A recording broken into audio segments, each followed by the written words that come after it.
Hello, ladies and gentlemen, and welcome to this week's video where I'm going to go through every Aston Villa manager in the Premier League era and put them on the tier list, and then at the end of well, put them in the right tier, and I'm going to reorganise them into the best or worst Aston Villa manager.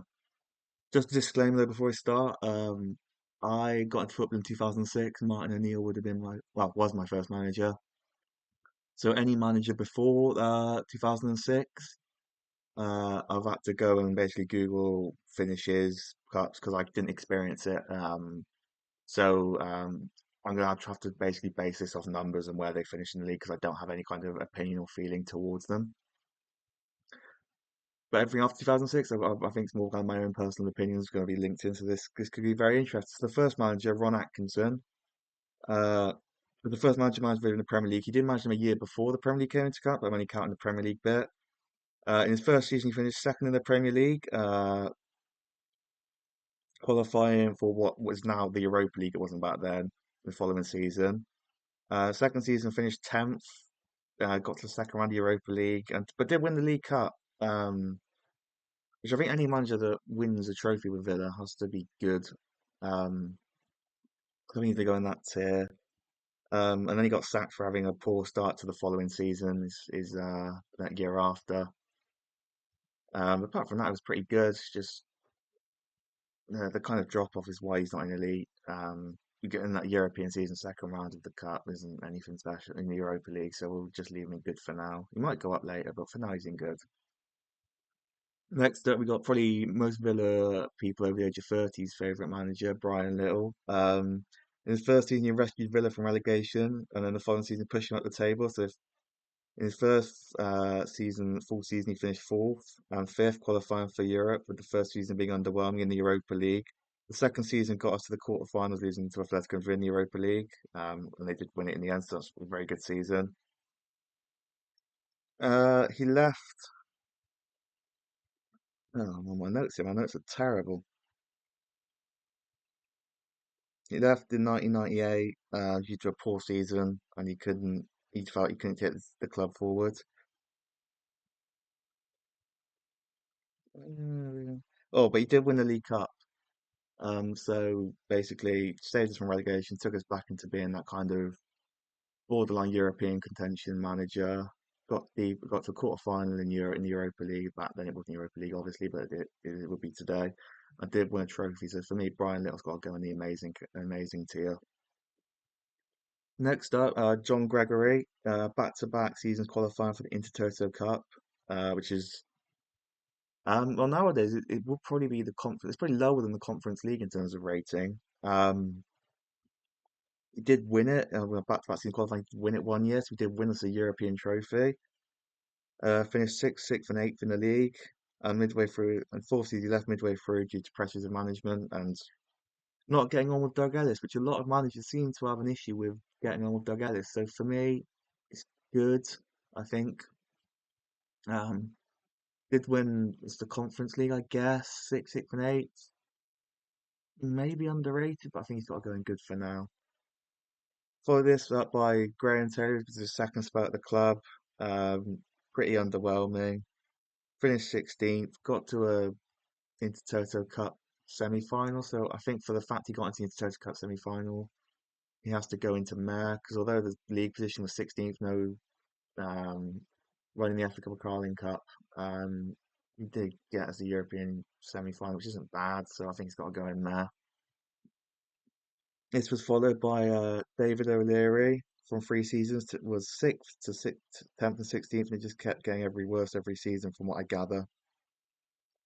It ended by mutual consent, and he didn't get on with Lerner. Wasn't Randy Lerner back then. It was Doug Ellis. Didn't get on with Doug Ellis, which is a recurring theme. Was happy with the fans' respect he was putting on him. The fans didn't really get on with him, and the results were declining. So I think for everyone's best interest, he left. And now this is followed by Martin O'Neill. This is where I was got into football under Martin O'Neill, and for me, good manager. Um, Took Villa from 16th under David O'Leary to knocking on the door of the Champions League, and they did get us to a Carling Cup final.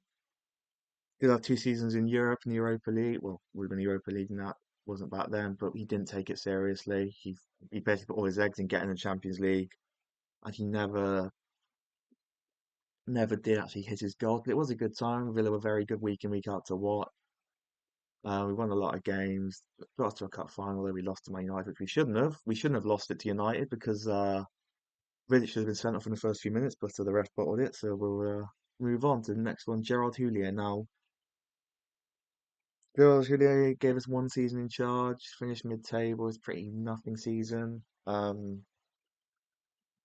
He had to leave after a year because of medical reasons. Again, we were in Europe that season, but didn't take it seriously. So got knocked out in the early stages, and just a bit of a mare appointment really after O'Neill.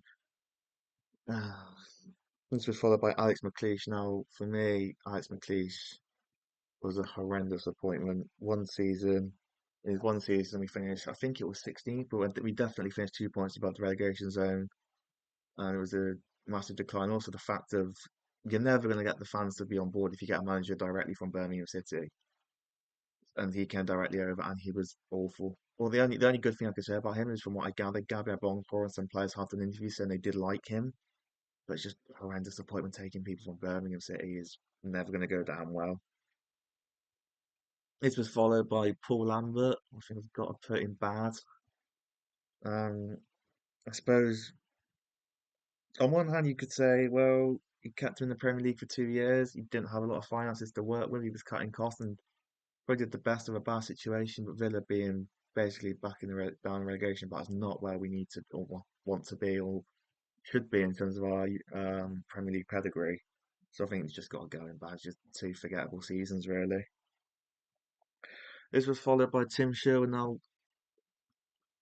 I'm going to put Tim Sherwood in there. Although he was a short reign, got us to an FA Cup final, and in his first season, well, I say season, first few months there, he did what he was brought in to do, which is to keep us up, and managed to get to an FA Cup final, which was an enjoyable time. But that second season, he was terrible. Got sacked pretty quickly. Villa were on a downward decline, so it was just from there. The only reason it's mad is he got us to a cup final and met his objectives. Next up, Remy Gardner. This horrendous appointment. Lasted 5 months. But Micah Richards was kind of, he was one of the more not likable in terms of as a footballer, but likable in personality. And even he was slagging off Remy Gard. Um, and players apparently hated him. He was basically brought in after Tim Sherwood to hopefully kind of save us from relegation because there's a lot of French players we were purchased in the summer to try and get the best out of them, but it didn't work. And it was just terrible for everyone involved. He only won three of his, he was there for I think 4 or 5 months. He only won three of his games. And Villa were just in a really bad spot. And then, speaking of bad managers, we got another one, Di Matteo. He has, so when after they got relegated, Di Matteo came in to try and get us back up to the Premiership. Managed 12 games and won one of them. He has the lowest win percentage of any Villa manager in history. Just an awful appointment where the club was in a terrible place in terms of people on the board, people making decisions. Every decision was just going wrong, and this Di Matteo pretty much sums that up. It was a horrendous appointment. Following on from him, though, we did get a bit of a championship veteran in Steve Bruce, who came in after Di Matteo and kept us from going down to League One, steadied the ship, and then the following 2 summers spent big money. One season, it was a fun season. That following season, for stability in the championship, we did get to the playoff final, but ultimately he did lose, and his job was to bring Villa back to the Premier League. Although he did great. It was an enjoyable season. He ultimately found in his goal, so he has to just go in good. He can't. If he'd have taken us up, maybe he would have gone to amazing. But it was a good match. It was an enjoyable time under Steve Bruce. And then followed on. This is what a legend of the club. This is Dean Smith. When we got new owners, and this was one of their first appointments. Dean Smith was a great manager for me. Came in. Took us took us back up from the Championship into the Premier League, stabilised the club in the Premier League. Although it's not the most glamorous of jobs, or in terms of the second season, the Smith, the first from the Premiership was very dire. It was hard to watch and really painful. We were just losing every week. I think in terms of what he did, was probably in terms of all the Villa managers underrated. He got us back into the Premier League, which is what we drastically needed at that time, and then managed to stabilise us for uh, 2 years in the Premiership. So I think they ended up taking us as far as he could, and then eventually got sacked for the next man, Steven Gerrard. Now this was a bad signing. And the reason why this was not a signing, but a bad appointment. And the reason this was a bad appointment because he was at Villa for 11 months. He came in after Smith, did keep us up from relegation. Um, we only won 13 out of 40 games, and then the following summer we kind of got players in, had a pre-season, and he got sacked after a few months of his first proper season because results were just terrible. And this is followed by the main man, Unai Emery. I mean, I'm sure we all know about Unai Emery. Unai Emery is the best manager, probably in my opinion, in Villa history. He's got the best win rate, won us a European trophy,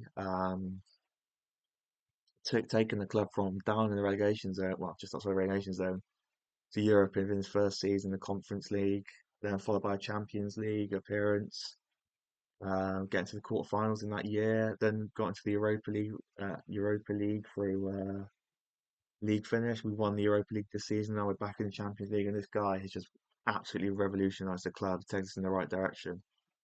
And in my opinion, he's probably the best manager in the Premier League because I think if you swapped, gave Arteta the revenue that gave Arteta gave Emery the revenue that Arteta had, he'd be working wonders. But that's the conversation for a different day. So now we've got these managers in the right tier. Let's get them in the right position. So let's start from bottom to top. Di Matteo's got to be the worst manager we ever had. Worst win percentage. Was on there very long. Won one game. Remy Gard, I think he's got to go. Stay where he is. Second worst because no one liked him. He came in. It was the wrong place. There was the wrong man in the wrong place at the wrong time. And just didn't work. I actually think he's got to be next because gosh, made us worse, took us down the table in this one season. We got him in from Birmingham as well, so he's just never going to be liked. The next level, Steven Gerrard, not John Gregory, what's his name? Oh, it's John Gregory, not John Gregory, sorry, I'm getting them confused. David O'Leary. Um, David O'Leary got us worse and worse. I think that's the order. Gerrard's the worst. He just came and didn't, nothing came of it. Uh, David O'Leary came in. We got 6th, 10th, 16th, got worse. So here we go. The first season was good, but after that it was all downhill. And then Paul Lambert, the only reason he's there is because although Villa finished above the relegation in those 2 seasons, that's what Villa's expectations were at the time. So I've got to kind of give him some wiggle room there.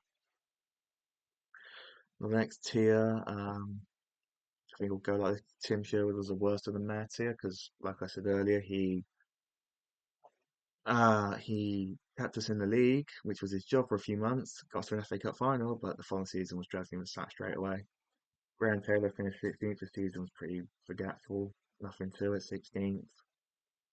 And Gerard Houllies at the top because he did finish 10th in his one season. So we got a lot of one season of short time period managers that just kind of were there for a bit. Didn't get us relegated to anything dreadful, but didn't take us to that next level. Well, the next one for me is very, very interesting. So we've got Bruce, Martin O'Neill, Dean Smith, Ron Atkinson, and right, that's not Brian Little. Ron Atkinson, yeah, Ron Atkinson, John Gregory, Martin O'Neill, Steve Bruce, Dean Smith. Now, I think Bruce has to be at the bottom because although he was a good manager, it was enjoyable that one season. Was just he didn't meet his goal against back to the Premier League, but it was fun being a Villa fan for that one year. Um, I think in terms of manager, I think it's difficult. Uh, Ron Atkinson finished second in the Premier League and 10th, not living in the second round of European, so John Morrison's got to go there-ish. Martin O'Neill was a nearly man, so I guess he's got to go next to Ron Atkinson. He took us to Europe constantly. John Gregory, back-to-back seasons, finishing sixth next, a bit like Martin O'Neill. Uh, but he did win the European Cup, so I think I've got to put John Gregory in, even if it was lower than the Conference League. I think he's got to go John Gregory, Martin O'Neill, Dean Smith, Steve Bruce as the manager. And Ron Atkinson is difficult.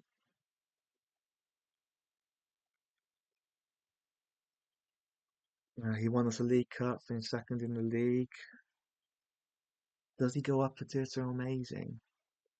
Comparing him, Unai Emery's won a European Cup. He won the Carabao Cup second in the league. I think he's got to go up a tier actually. We'll put Ron Atkinson at the top, but he'd be bottom of the top tier. Then you've got Brian Little, finished fourth and fifth, qualifying for Europe. Got to a quarter final of what was now the Europa League, losing to the winners Atletico. Um, Definitely in a good position, not in terms of in terms of any kind of the fans still loved him. He was probably one of the best Villa managers of all time. And then Unai Emery has to be number one. I mean, what he's done for the club is unbelievable. He's given us another European trophy. Taking us every season we've been under Unai Emery, we've qualified for Europe, which I think for a club like Villa is exactly what we want from a manager. So I think that's going to conclude the video. Thank you very much for watching. I hope you can like and subscribe, and I'll see you all next time.